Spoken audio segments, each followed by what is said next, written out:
Call of Duty Black Ops 6. It's good. Let's see if that's true.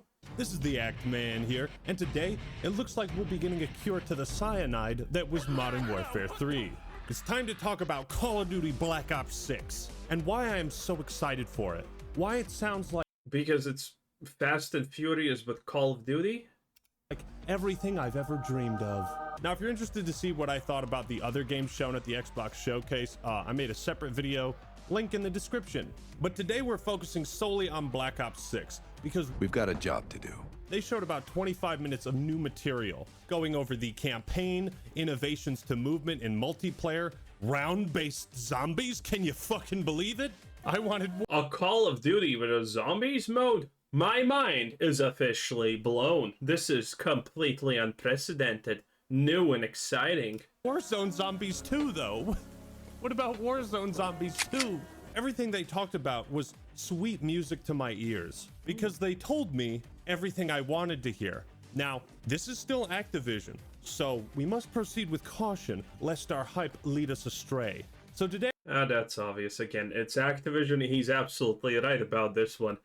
Even if the game itself is good, the monetization is going to be as bad as it probably ever gets. I'm going to take an in-depth look and give you my opinions and thoughts on the gameplay reveal trailer and the full showcase. The reveal trailer, by the way, has a whopping 56 million views. Holy fuck, Mason, that's a lot of numbers. That's a big number. Call of Duty still is the ultimate hype beast. Is this more views than the Infinite Warfare trailer? Hold on. It is. It is. Mission accomplished. Good work. 46 million. Jesus. So Black Ops 6 is set Okay, that's cool, I guess. in 1991 during the Gulf War. An interesting choice, but of course we are running out of wars to cover. What immediately caught my eye was that George H.W. Bush and Bill Clinton both appeared in this trailer. This is a great way to start things off. With recognizable figures, presidents, they add a sort of legit... Okay, I'm not sure about that one, though. Let's face it, Call of Duty, Fortnite, these are games that, yeah, they do retain a pretty vast audience of like 20 to 40-year-olds at this point, honestly. But there's also a lot of Zoomers and whatnot that have no idea who these people are. So, you know, I guess it's a cool choice, but not that everyone's gonna recognize this. Not that most people even honestly care. Oh my god, it's Bush! He's talking about something. Oh, mind blown. Yeah, I don't think a lot of people will honestly care about that one. legitimacy to the games. A level of seriousness. Reagan. Huh. Maturity. Infinity... This is the guy who Kennedy. Oops. I said Reagan. Well, whatever, close enough. This is the guy who got shot in the head. What a champion. Infinity Ward and Sledgehammer don't really care about... But am I missing it up? I'm not American. I don't need to know American history. ...history or portraying it the same way that Treyarch does. Going as far back as World at War, and to me, this is one of the things that makes Call of Duty so fucking cool. When it's historical fiction, when we're inserted into an actual time period with real historical figures. When you get orders to take out Dragovich in Black Ops 1, you get them from President Kennedy. The Black Ops series has always done a great job of integrating historical figures into its narrative with great success and with great controversy. So, seeing the unorthodox Rabbi Bill Clinton True. in this game is a good sign. Saddam Hussein sighting. We got Saddam Hussein in this bitch. You know, it'd be so funny. I'm not... Dude, are we gonna get into his underground lair with the ventilator and the breathing shaft? Ooh, that's gonna be wild. the most religious man, but God, can we please have a mission in Black Ops 6 where we find Saddam Hussein's cave? Yeah. Please. Yeah, this is the one. Oh, Jesus, that would be so good. Look at this. Advent fan Saddam Hussein. Entrance hidden by brick and rubble. Dude, this was a good one. This was absolutely amazing. Hussein's cave. Please. I don't ask much of you, but just do me this one solid, man. Yep. Stop! Did you see that fucking Illuminati sign? Run that back. No. Right there, right there. It's real, bro. It's real. I didn't even notice that. Nice. Oh, the no. Prodigy is so fucking hype. If you're looking for some gym music, bro, the Prodigy is your go-to. This is almost generating like Battlefield 1 levels of hype. The song choice, the remix is perfect. That's a really good sign. I don't know about you, but the best gym music is anime music. How's he look? He's back! He's back! They brought him back! I'm gonna say it, fellas. He's back! Russell Adler is the best new character introduced in the Call of Duty franchise since Raul Menendez in Black Ops 2. I stand by that. Okay. Maybe Kevin Spacey was better. What you're seeing is advanced warfare. Russell Adler, pun intended, added They need to bring Kevin Spacey back, you know? He needs a cameo. a layer of mystery and intrigue to Cold War's story, and I'm thrilled to see him return. I guess this also implies that at the end of Cold War, Adler killed Bell and survived? Interesting. You don't have to trust me, Marshal. But it might be better if you do. Nope. That man is going to betray us again. Just you wait. At the end of this game, Russell Adler's going to betray our ass again. Hey, Ooh, a wheelchair. Well, would you look at that? Nice. An onion in a wheelchair. Ain't that the darndest thing you ever saw? I'm a goddamn onion, Mason. What the fuck is that? Who the fuck says that? Are you an onion, Woods? No. You look like No, I mean, that's something that Shrek would say. Interesting. I like Shrek. one. Frank Woods is also Maybe we will get to battle Shrek in his swamp because he wants to reclaim his onion. back. Unfortunately, not with the original voice actor George Maybe he has layers like an onion. Burns. But it would have been odd to have a new voice actor then transition back to the old one. It is what it is, I suppose. Now, Black Ops 6 is meant to fill the gap in between 1980 and the Black Ops 2 missions that took place in 2025. So effectively, what we're finally getting is a sequel to Black Ops 2 and a sequel to Cold War. And that premise got me very hungry, man. I am starving for this. Treyarch and Raven always kill it with the story-driven campaigns, except Black Ops 3 Train go boom. and when they don't even fucking try. So the rest of the trailer is cool action shots and, well, that looks like Russell Adler fly. Well, to be fair, you know what scares me about this? You know what's the biggest legitimate complaint I feel about any Call of Duty game? It's the fact that these Call of Duty games have a lot of been very hit or miss in a lot of cases, and recently it's been a little more on the kind of miss side. And, well, all of these Call of Duties kind of had, except the one with the crippled black woman who saves you in World War France or whatever. That one, except that one. All of the Call of Duty game trailers have kind of looked, action-packed and blah, blah, blah. So, I don't think we can even judge this game by a trailer. We should probably judge it by gameplay, story elements, and, multiplayer, and that's it. The trailer, I think, is completely useless in this conversation. Flying out of the White House on a goddamn motorcycle. Holy fuck. Even if it looks good. This is looking awesome. May God continue to bless the United States of America. Ooh fucking raw. And that, ladies and gentlemen, is one of the best trailers Call of Duty has ever had. 10 out of 10 sets some very high expectations. The tone is perfect. I have no complaint. Pre-order the Vault Edition and get the Hunters vs. Hunted Operator Pack. Well, okay. They had to sneak that one in there. Pre-order? Are you fucking pre-ordering yet? Pre-order the Vault Edition to get Russell Adler's dildo skin. Are you fucking pre-ordering yet? So now we're going to go over the full showcase, the one that goes really in-depth with what's new in Black Ops 6. I've been working here for over 20. I'm not gonna lie, I haven't seen, by the way, the Black Ops Sting trailer at all. I just kind of looked mostly at the Bethesda stuff. I know a little bit about the Xbox in general, but mostly the Bethesda stuff, obviously. And I'm gonna instantaneously just place on my money on the fact that this Call of Duty probably doesn't really have anything new or unique compared to the previous games. 20 years. And But to be fair, not that it actually needs to have something new and unique to be good. I can Don't care, Wonder Waffle. That is a goddamn Wonder Waffle right there. That's really cool. Sorry, Mark. These animations look really good, by the way. Anytime they show that they're doing mocap, great sign. In true signature Black Ops Nah. fashion, our story builds on real history. See what I'm saying?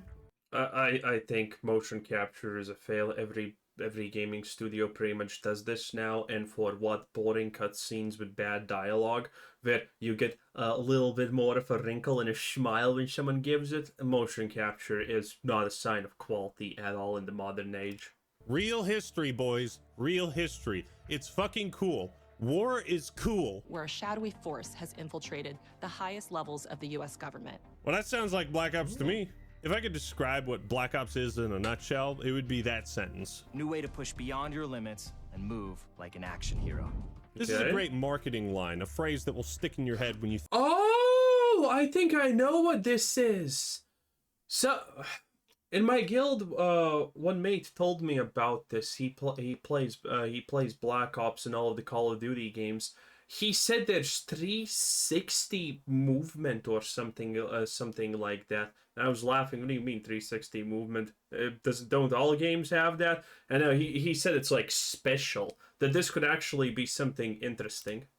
Think about Black Ops 6. Move like an action hero. Yes. Round-based zombies is absolutely back and better than ever. By the way, if we're talking about move like an action hero, literally just the fact that you can max pain jump, yeah, I'm not gonna be that sold. Round-based zombies is absolutely back and better than ever. Can you fucking believe it, Mason? Can you believe it? We made it. I can't believe we made it. Round-based zombies. I promised myself I wouldn't cry. But on the real, better than ever is a bold statement, Cotton. It's not like recent standards were all that high. I mean, you realize we're coming off Vanguard zombies and Warzone zombies. What the fuck is wasn't Warzone zombies like super bad? happening? What the fuck? Where is he? He's just fucking like, what the fuck, bro? I mean, even without the bugs, it was kind of boring. What the? All the more reason why you guys should blow my nuts off with this. Please do. Let's step into the mind-bending campaign experience we've been crafting. Mind-bending campaign. They are selling it right now. Well, my loins are also mind-bending, but I mean, it doesn't sell a lot of copies. And I respect the hell out of it. Also, Raven has a pretty good history of contributing to Call of Duty. They worked on the Cold War campaign, so emulate greatness is what I'm saying. Okay, that sounds good. Excuse me, sir. I believe the line is, remember, no Russian. Please get it right next time. When we set out to make Black Ops 6, we were focused on delivering missions so iconic that they stick in your memory long after. I already completely forgot every mission in last year's Call of Duty. I wonder what's actually more popular when it comes to COD. Does anyone know? Is it the actual story campaign or the multiplayer element? Because COD is in general just really a huge franchise. It's the biggest shooter, right? Or is Fortnite the biggest shooter currently? Or does Roadblocks count? Maybe Roadblocks counts, in which case, GG. But yeah, I wonder how this works. Because if you have a giant game, well, obviously the multiplayer element, even if honestly not that popular, is still going to be played by literally millions. So I wonder what's the true appeal of COD in people's eyes. Is it the campaign or is it the multiplayer?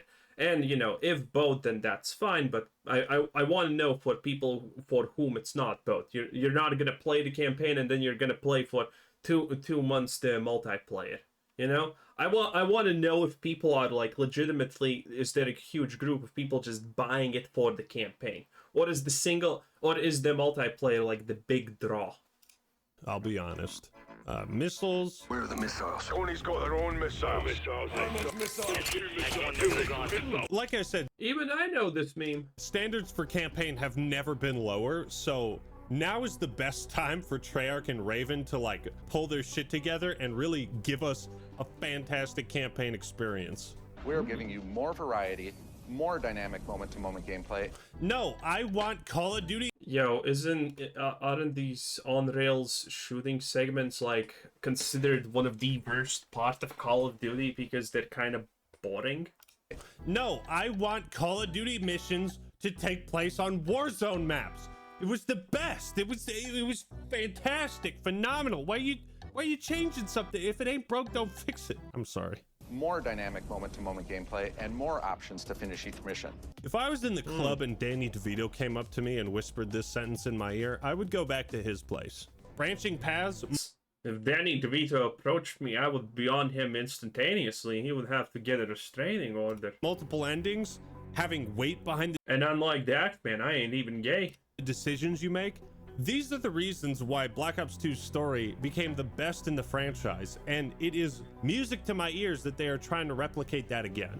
The game is packed with unexpected moments of Black Ops mystery. It's a high-octane spy thriller. Again, they're just describing it in all the ways that stay true to Black Ops, and But that's good. That's good. You know, I personally don't play Call of Duty at all, but I do want people to have a good experience. This is a popular thing. It's not really great for anyone, even though I don't like Activision or whatever, that, you know, the game is bad and they buy a piece of shit. You know, if the game's really good, I'm all for it. and make me hype as fuck. Where you're never sure who to trust and what's real. And that means that the only person that I can't trust is myself. There was a growing mistrust in government, reflected everywhere across the music, television, and pop culture of the time. So again, this is another important point to touch on. So nothing has changed. Right? You remember in Black Ops 1 when you're in Vietnam and you hear Fortunate Son? That's music and pop culture reflective of people's attitudes towards. Okay, considering we can't trust the government is infiltrated, what do you think about the idea that this Black Ops 6 starts off with you being in some kind of special division and you have to go and do a mission, but after you find out that, wait a minute, you killed the good guys. You were sent in just to tie up loose ends that maybe, just maybe on an off chance could have been a danger to your like employers technically, and you take them out and that's the turning point. Would that be a good start to Call of Duty? I know it sounds a little bit generic, but it's Call of Duty. Everything honestly that happens there is kind of generic. But generic is not bad. Some of the greatest movies, even modern movies that are really critically well acclaimed, are generic. So, do you think that would be a good start? I think that would be pretty awesome. The Vietnam War. So the fact that they have dialed in on this with the Gulf War, I'll keep saying it, great fucking sign. Black Ops 6 comes after the events of the Cold War, but is directly tied to the 1986 flashbacks in Black Ops 2. So they're going out of their way to tie BO6 to the best story in the series, and that means they're trying to replicate what the best story in the series has offered. Now, admittedly, yes, there is a possibility of that, but there's also a possibility that they're just gonna try and put that in as references, which would be technically cool, but references don't make a good game. Every time there's a reference, kind of cool, but that's not how I'm gonna judge a game. I am not one of those mouth breathers who goes and watches the Fallout TV show and then says, "But did you see the guns they look like in the game? Did you see the two guns that they showed in the game? And the third one that wasn't actually a real gun from the game, but you didn't see the two guns. They were from the game. The show is awesome because of that. 10 out of 10. We'll watch again."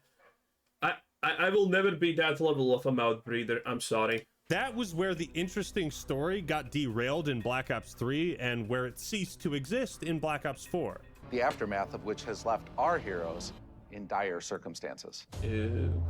Something you should see. Goddamn onion, Mason. He's dead! In this new chapter, we see a different side of Woods following his traumatic injury at the hands of Raul Menendez. I just got Wow, this is actually a full breakdown of what he's seeing. This is a react to a react, which I do. Thank you very much. Absolutely feel no shame for that. I guess this is it. He's just gonna talk about all of this. Well, let's hope that Call of Duty is good. Because, you know, more good games, kind of good. The monetization, again, is going to already be horrible. Everyone knows that, and I have not even heard about it. But, you know, prepare, as they say. In any case, that was it. That was the act, ma'am. Being very acty indeed. Anyway, bye-bye.